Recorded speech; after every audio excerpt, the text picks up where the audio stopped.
tirasse as roupas e fossem açoitados. Depois de serem severamente açoitados, foram lançados na prisão. O carcereiro recebeu instrução para vigiá-los com cuidado. Tendo recebido tais ordens, ele os lançou no cárcere interior e lhes prendeu o pé no tronco. Por volta da meia-noite, Paulo e Silas estavam orando e cantando hinos a Deus. Os outros presos os ouviam. De repente houve um terremoto tão violento que os alicerces da prisão foram abalados. Imediatamente todas as portas se abriram e as correntes de todos se soltaram. Paulo e Silas foram presos, apanharam, injustiçados, foram humilhados. E eles podiam estar ali se xingando. Silas podia estar falando: Paulo, seu maluco, seu lunático, você disse que Deus mandou a gente vir para cá e eu caí na sua lorota. E agora estamos aqui, tudo machucado, humilhado, nu, preso, sem dever nada. Eu não vou mais te seguir, Paulo, não. Silas não falou isso para Paulo e nem Paulo para Silas. Mas o que diz o versículo 25? Se puder voltar ao 25 aí.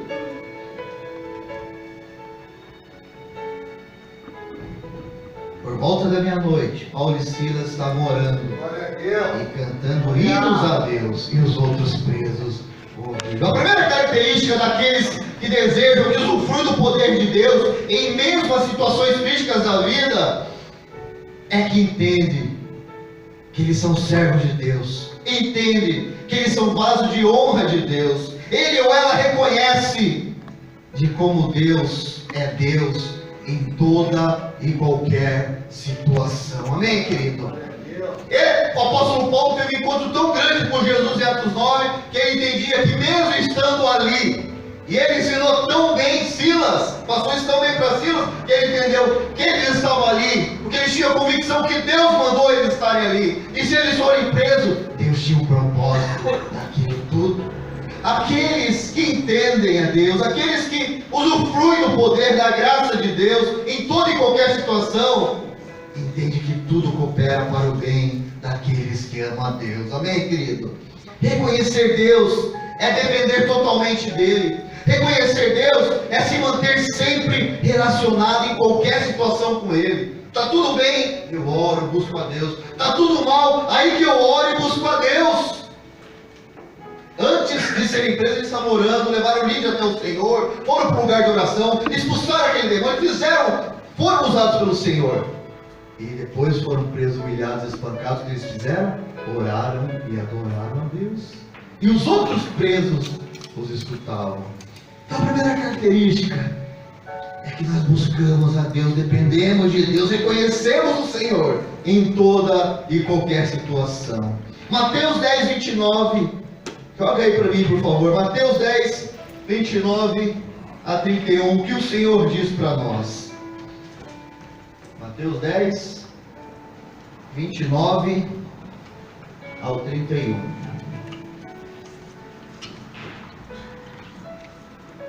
Aí.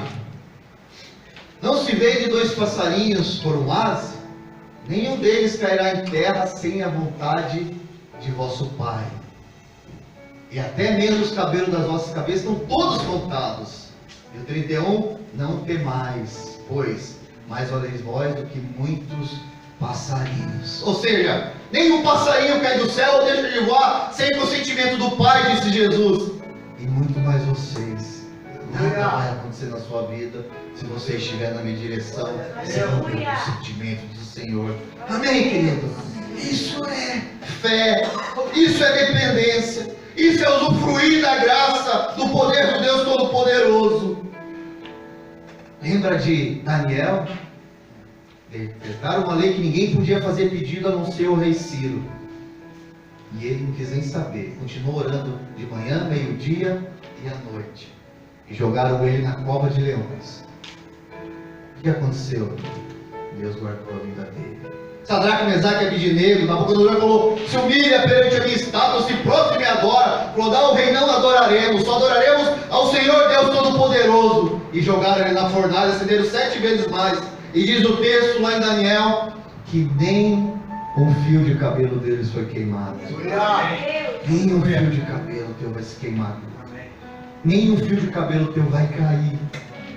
Ele sabe quantos cabelos você tem. Tem uns que tem menos aí, né, pastor Marcos? Mas Ele sabe quantos você tem. O que quer dizer com isso? Ele cuida da sua vida, se você depender dele. Amém, querido? Salmo 119, 81 diz assim, o salmista: estou quase desfalecido, está difícil, está quase insuportável, aguardando a tua salvação, a tua revelação, o teu livramento, mas na tua palavra eu coloco a minha esperança. Quando você se relaciona com Deus, quando você prioriza a palavra de Deus, quando você anda com Deus como o apóstolo Paulo, ainda que esteja tudo difícil, ainda que você esteja nos últimos suspiros, você ainda fala: eu coloco a minha esperança na tua palavra, e isso te fortalece. Amém, querido? Essa é a primeira característica. A segunda característica está no versículo 27 e 28 desse texto, de Atos 16. O carcereiro acordou, e vendo abertas as portas da prisão, desembanhou sua espada para se matar, porque pensava que os presos tivessem fugido. Mas Paulo gritou: não faça isso, estamos todos aqui. O carcereiro pensou: tudo acabado, abriram as cadeias, fugiram tudo. E na lei romana, se acontecesse isso, aquele que estava cuidando, o guarda, o carcereiro da prisão, seria o réu de morte. Então ele falou: vou me matar para não ser humilhado diante da minha família. E ele pegou a espada e foi se matar, só que ninguém tinha saído da prisão. Aconteceu o terremoto, abriu a cadeia, caiu os grilhões. Só que Paulo estava lá dentro, o Espírito falou: ei, pare! Nós estamos todos aqui, não faça isso. E pediu que ele se matasse. A segunda característica daqueles que revelam, que usufruem do poder de Deus nesta terra, verdadeiramente, na vida deles, através da vida deles, é que tem compaixão do próximo. Aleluia! Amém. Amém.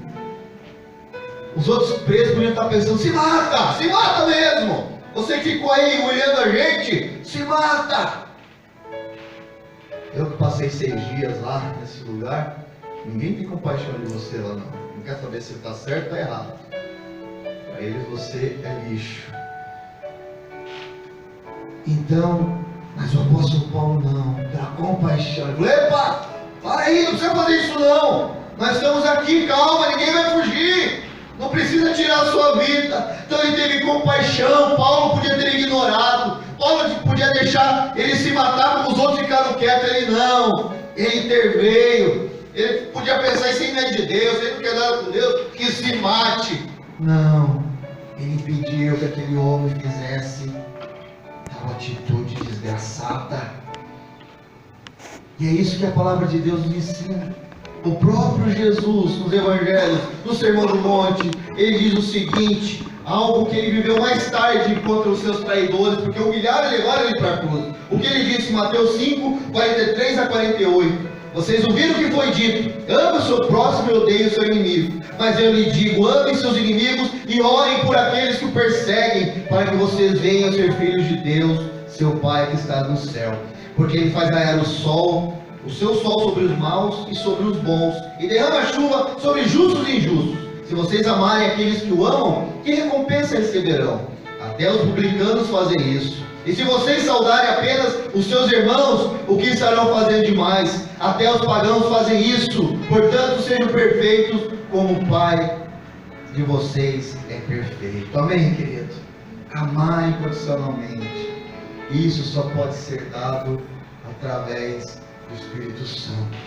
Vocês amam aqueles que te odeiam? Eu aprendi em muitas dores a amar algumas pessoas sem me odiar. Eu cheguei e falei: eu odeio essa pessoa. Eu quero vingança na vida dessa pessoa, porque ela armou para mim. Mas o Espírito Santo começou a falar: eu falei: então me ensina, Senhor. Então me ensina que eu não consigo. Aí Deus me deu essa graça. Eu comecei a amar e interceder por essas pessoas. E até hoje faço isso pela graça e misericórdia de Deus. Então nós temos que amar, nós temos que perdoar, nós temos que orar por essas pessoas que nos perseguem. Em nome de Jesus, o Senhor te chama para isso, para que você ore e ame essas pessoas. Amém, querido? Está entendendo? Diga amém. Essa é a segunda característica. Tem compaixão do próximo. Ter compaixão é se colocar no lugar da pessoa.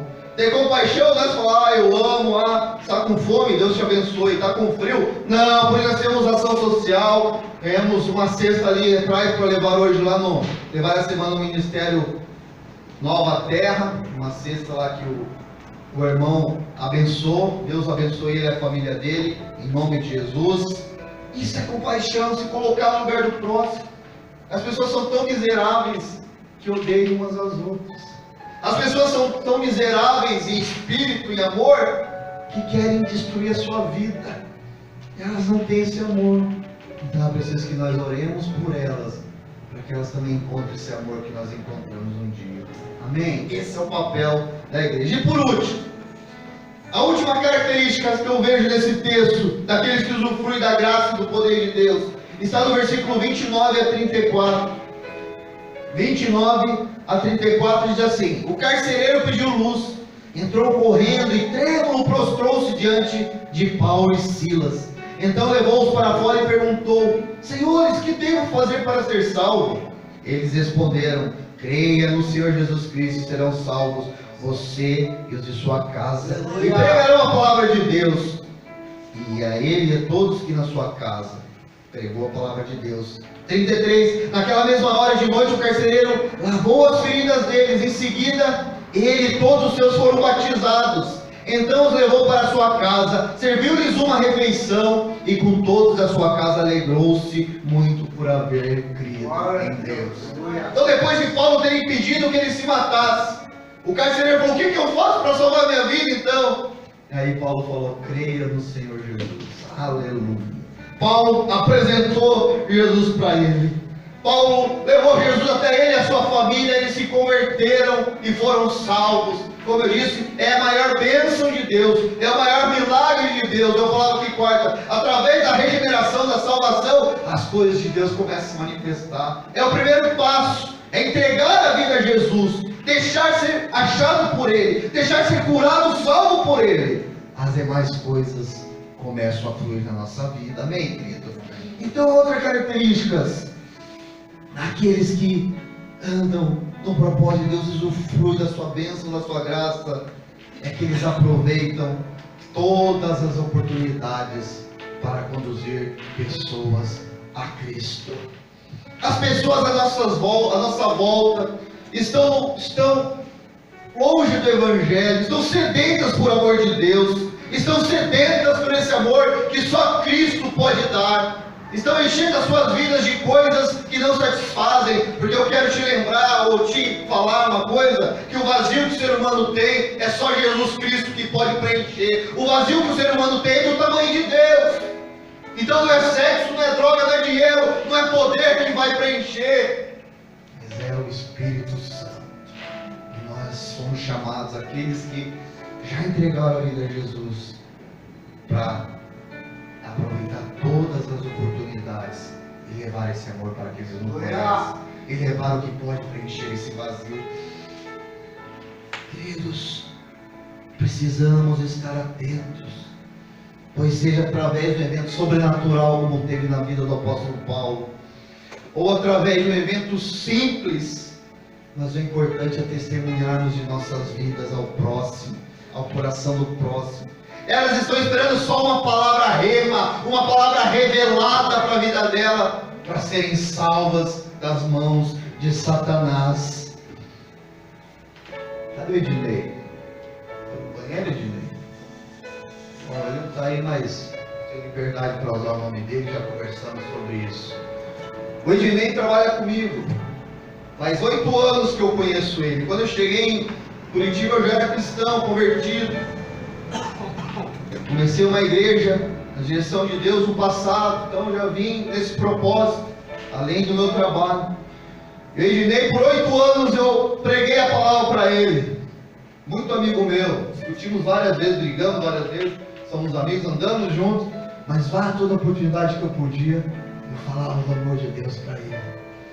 Até que um dia ele falou para mim: Emerson, não aguento mais. Eu quero nem que seja acabar a minha vida, mas eu quero acabar com esse Deus. Me ajuda! Depois de 8 anos, a semente começou a brotar. Amém, querido? Mas eu entendia de Deus que eu não podia perder essa oportunidade. E você tem andado atento para buscar oportunidades que Deus coloca na sua frente para conduzir pessoas ao verdadeiro amor, ao verdadeiro caminho? Todos os dias das nossas vidas, nós temos que sair do nosso lar falando: Senhor, na expectativa, falar: Senhor, me revela a oportunidade, me dá a oportunidade e me usa para levar esse maior tesouro às pessoas, que é a salvação em Cristo Jesus. Esse é o maior tesouro. Precisamos estar preparados todos os dias para essa possibilidade.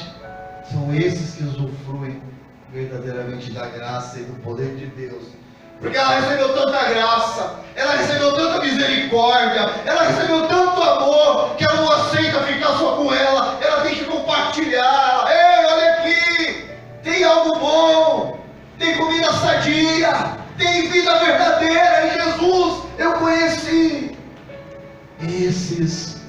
Essa é a última característica que eu quero compartilhar essa noite, daqueles que usufruem do poder e da graça do Deus Todo-Poderoso. Queridos, somos chamados para fazer a diferença num mundo onde o orgulho e o egoísmo reina. O orgulho e o egoísmo falam alto, prevalece na vida das pessoas.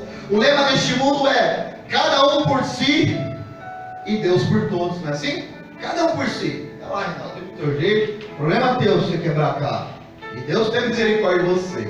Mas o nosso lema, como igreja de Cristo, como filhos de Deus, regenerados, salvos pelo amor gracioso de Deus, é o seguinte: Deus por todos e todos por um. Amém, querido? Deus por todos e todos vão se mobilizar se precisar salvar uma vida lá do inferno. Esse é o lema da igreja de Deus: Deus por todos e todos por um. Precisamos nos deixar ser moldados por Deus, para que o nosso desvio de caráter se transforme e seja como o caráter de Deus, para que assim possamos estar preparados para brilhar nesta terra que está na escuridão, para salgar essa terra que está sem tempero. Jesus falou: vocês são o sal e a luz do mundo.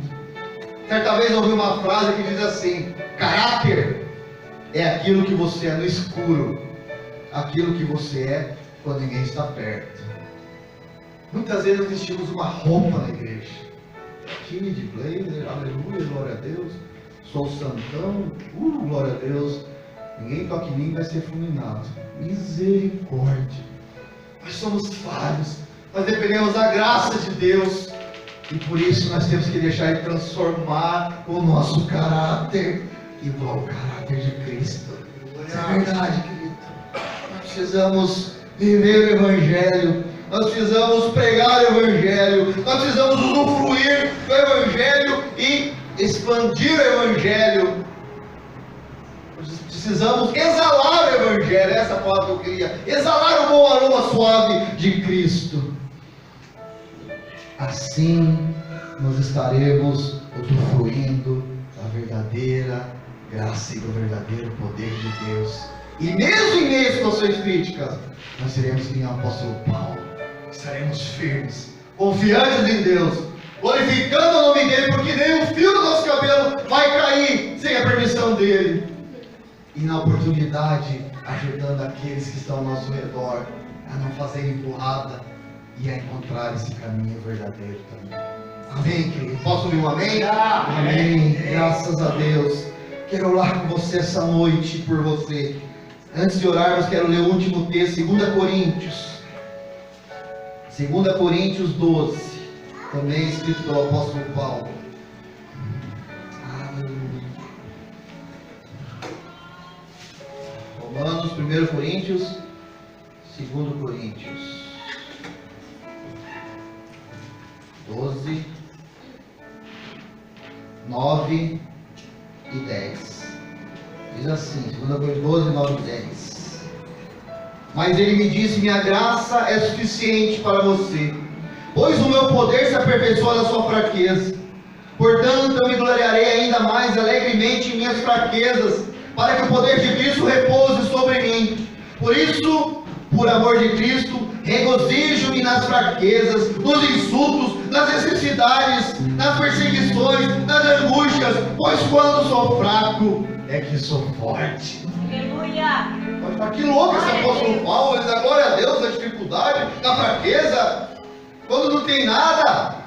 É o que eu falava quarta aqui, nesses momentos de crise, nós temos a oportunidade de se achegar mais ao nosso Deus Todo-Poderoso.